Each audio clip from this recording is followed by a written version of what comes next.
Secretary IT, Mr. Ajay Sani, NIC DG Neeta Verma, Sameer,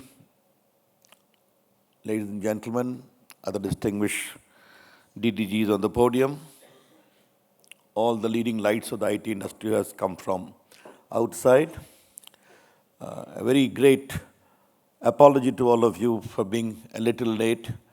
I handled 3 portfolios, so sometimes some issue came which requires my attention. I'm very happy today.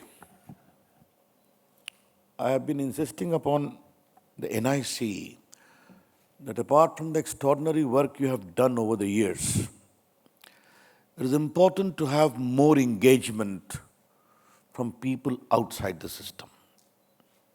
Know their views, interact with them, give your own advice, and how the future journey can be undertaken with more and more effectiveness. I compliment the NIC that they heeded to my advice, and this interaction is in pursuit of that. Technology for next generation governance. That is the theme of this conclave. How I see governance. It is very important for all of you to understand that governance has 2 models. One is the routine governance. Sarkar chalti hai chalegi, aap chalayenge. The second is a governance which is transformational in character.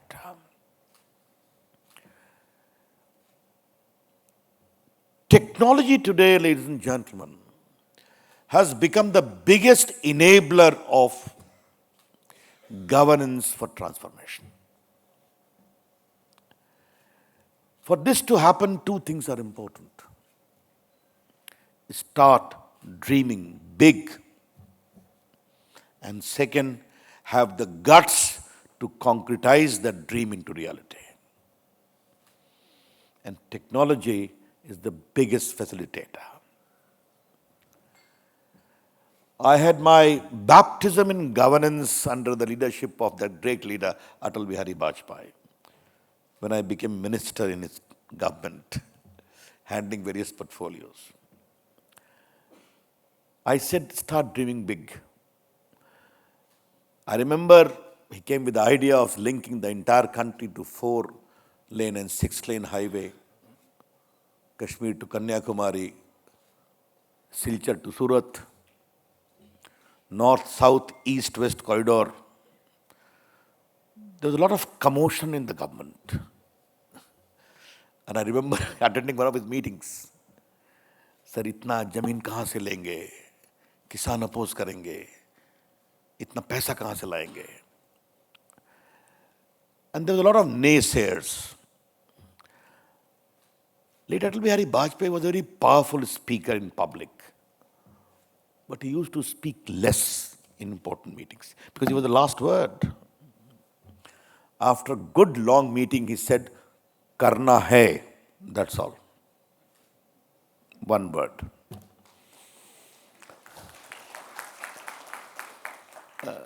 3 years ago, I had gone to Kanyakumari in a public function.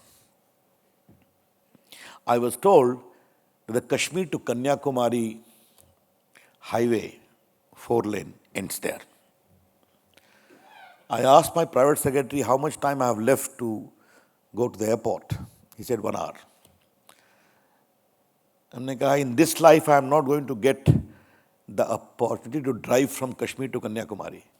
At least let me drive for an hour and have the feel that if you have the vision, if you have the ambition, if you have the dream, and if you have the commitment to concretize, things can happen.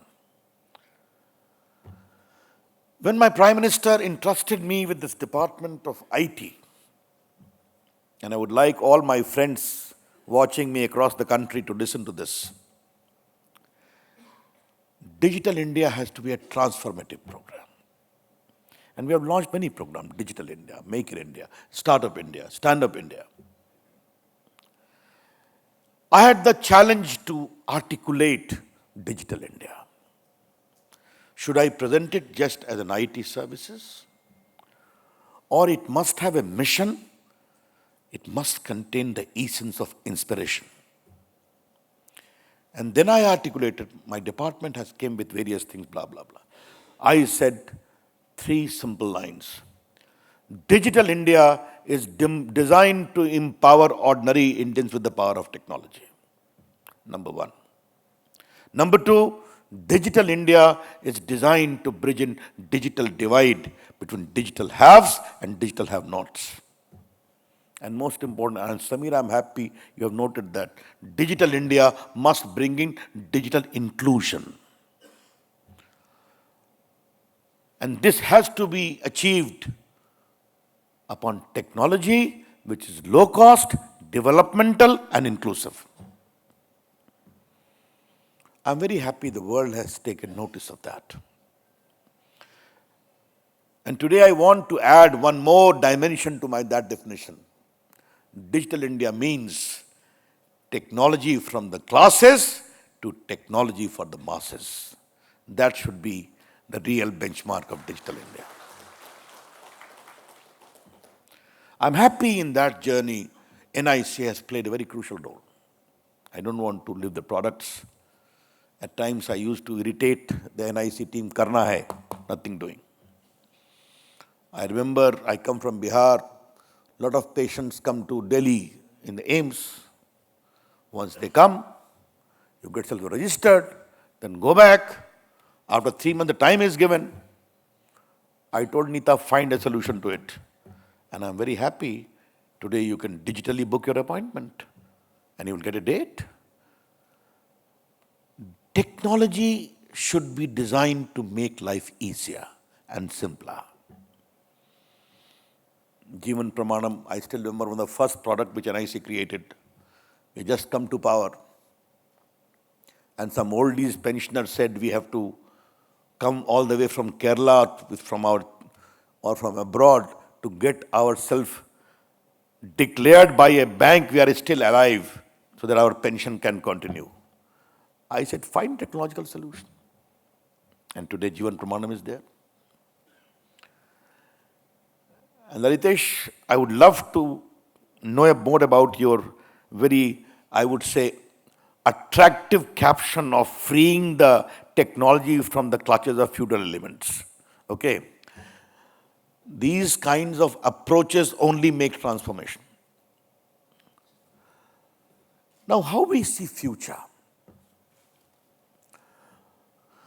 After we got elected with a more massive majority in 2019, the Prime Minister, and always remember, Modi ji is a great benefactor of technology. He started pursuing technology in early 90s. I think one of the first political leaders to do so. Now he's a global leader in that field. And he was the first to tell us, if you want to remain in public life, technology is the best platform for engagement with the people, knowing their view, having the feel of the pulse. After we got elected, he coined a very important idea for all of us. If the first 5 years were designed to fulfill the demands of the people of India, our next 5 years must be proactively designed to address the aspirations of Indians. From fulfilling the demands to addressing the aspirations. And mind you, these are 2 different mindsets. I remember it was the first cabinet meeting or second. PM said, हम लोग सब लोग सफाई करेंगे, झाड़ू लगाएंगे. It was, I know he has a great pulse on the hand on the pulse of the people. लेकिन मंत्री झाड़ू लगाएंगे ये बात थोड़ी सी समझ में नहीं आई. Because दिखावा बहुत होता है झाड़ू लगाने का ना. And I always hate showmanship unless the work is substantial. I remember all of us, I was doing Safai on Patna station and the Prime Minister was doing in Delhi. But suddenly we noticed in a week's time, people from every nook and corner of the country were cleaning their neighborhood with a broom in their hand. Children were picking up plates, etc., or thrown up garbage on the streets. And then it became a mass movement. Then he said, we must use technology for Swachh Bharat. And I wish to compliment NIC as to how they came with ideas where concrete monitoring could be done कि शौचालय बना है या नहीं बना है. And one number you all need to remember that we had 7 crore rural toilets from 1947 till 2014. And we could manage to construct 9 crore rural toilet from 2014 to 2019. That's how you work if you apply technology.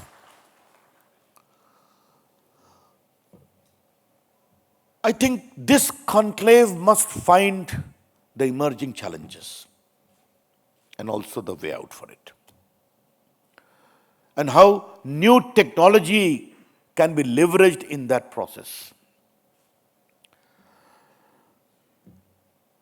Let me elaborate tech for the masses a little as a food for thought for you. How it can become mass movement. We went for DBT, again, which NIC team has played a role. We linked 37 crore bank account with the Aadhaar and the mobile. We started sending entitlement to the bank account of the poor. We have sent 8 lakh crore plus amount in the last close to 5 years. And how much we have saved? 1,40,000 crores, which used to be pocketed by middlemen or spurious claimants. When I say masses, one of the biggest beneficiary of DBT has been the Manrega payment, which used to be pocketed by middlemen by fudging the register. This Ujjwala claimants, 8 crore fictitious gas accounts have been busted. Can we replicate more and more like this? And with the success of my common service center movement, which I monitor myself deeply, I can see how women are getting their pension in the hinterland of India, Gram Panchayat, where the CSE is situated. How retired military personnel are getting their pension. How they are creating ambition for people to get digitally literate. I think more and more rural empowering missions must be thought of as a model of governance. Samira, I'm happy you talked about agriculture, about healthcare. I have told NIC to create stags, like we have done in case of Aadhaar, like done we have the case of UPI. The model is being recommended by Google to be followed for Fed Reserve, like the GSTN model technology based. This PM Kisan, Ayushman Bharat, can, based upon all the agriculture products we have created, can we deliver a good agriculture tag for India, which can be used globally. As a law minister, I have said, whenever I visit outside in international conferences, all the African countries, all the Latin American countries, others, sir, tell me more about Digital India. Tell us about Aadhaar. Indian model is having global resonance. I would like all of you to work in that direction. The second request I have to make to you is obviously agriculture, healthcare, that means all these tags. Healthcare, I'm very particular with the success of this e-hospital. How can we leverage? Because if no responsive government can afford to ignore meaningful healthcare to its people, Ayushman Bharat is a step in that direction.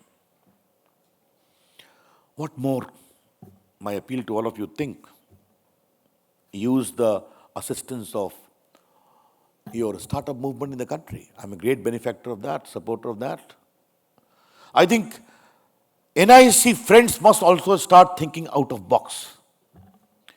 And Neeta, my recommendation to you and your team is that if any NIC professional, regardless of his number in the hierarchy, starts thinking something new, encourage him or her to think more.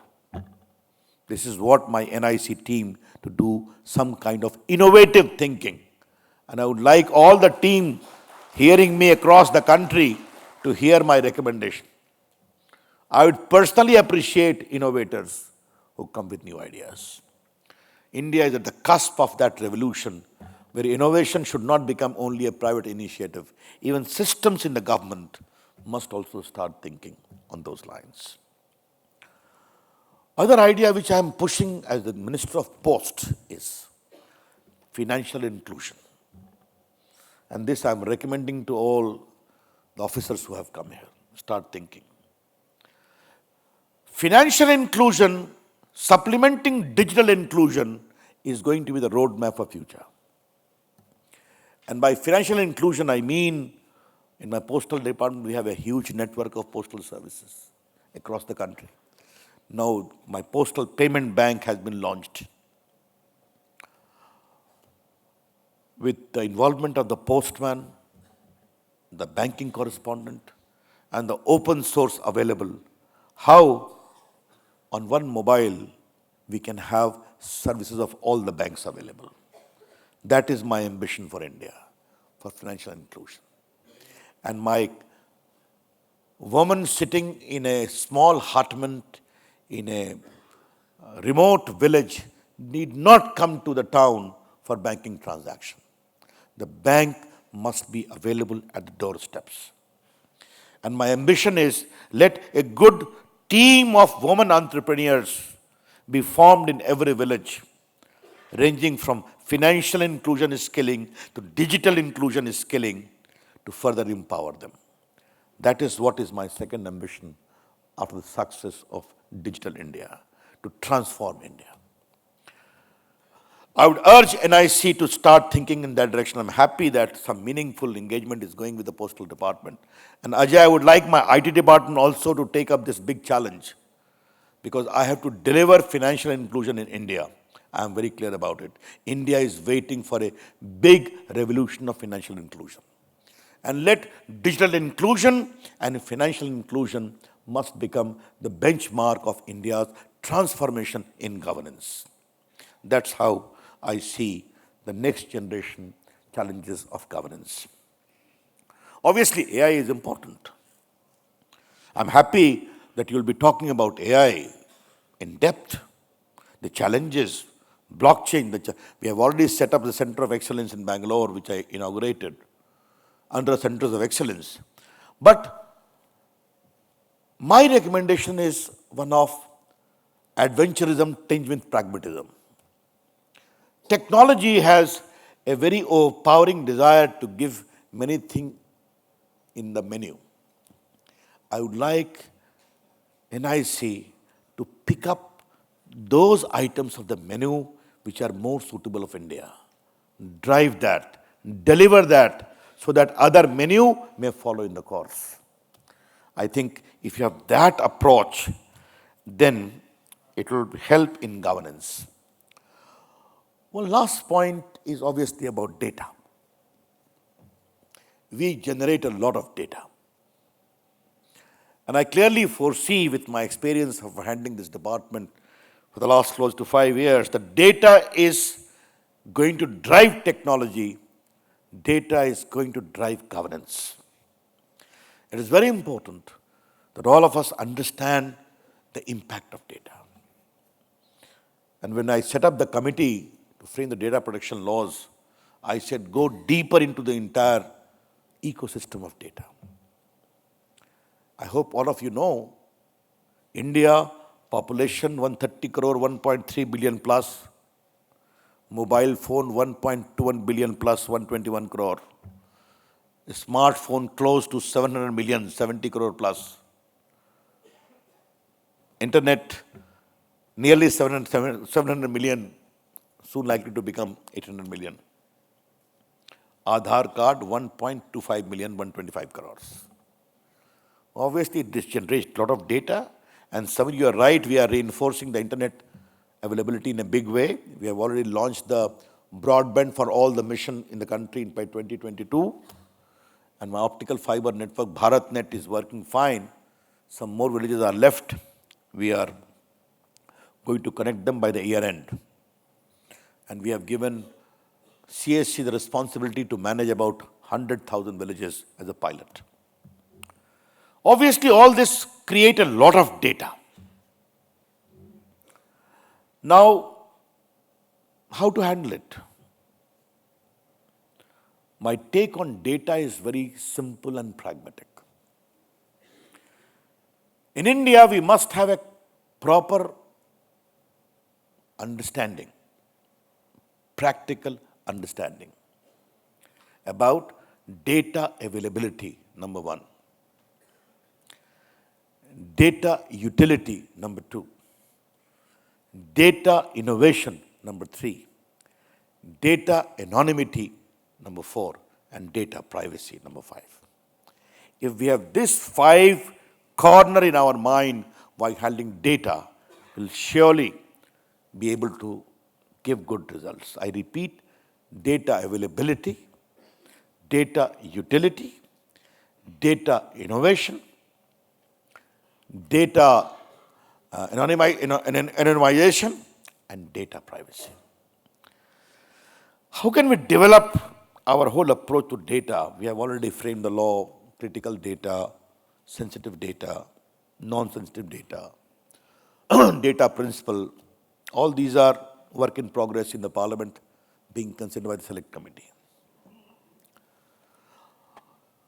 It is my great ambition, let me share with you very frankly, India should become a big center of data analytic, data cleaning, data anonymization.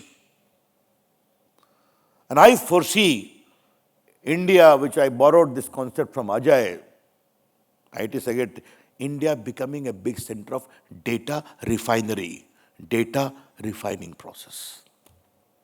I want NIC to work in that direction. Think about it. And the extraordinary talent of India's IT professional, which made India a big IT power globally, needs to be further leveraged to enable India to become a huge center of data empowerment. And I think why it is important, in framing of policy, data is important. It may be an advice for healthcare, education. Let me give a challenge to NIC today. We are meeting with the Prime Minister of all the Council of Ministers. I raised this issue. Do we have data of all the government schools of India? In what conditions they work? How we need to address? I would like to ask the technology giant sitting here to start thinking on those lines. Public schools are good. Private schools are good. But we have close to 70 lakh government schools in India. Not in a very happy condition. How can this data be leveraged? Because I have a sentimental attachment with government schools. I have studied in a simple Hindi medium school. And whenever I cross to that building, I have not seen much change happening when I was studying there. How can this data be leveraged to make India's government school system more and more robust? That's how I see the larger issues of governance. But I'm very happy that NIC has started thinking big. NIC should start thinking bigger. And I'll be happiest when NIC, after its good success, starts scaling global heights in the field of digital governance. Thank you. Namaskar. Jai Hind.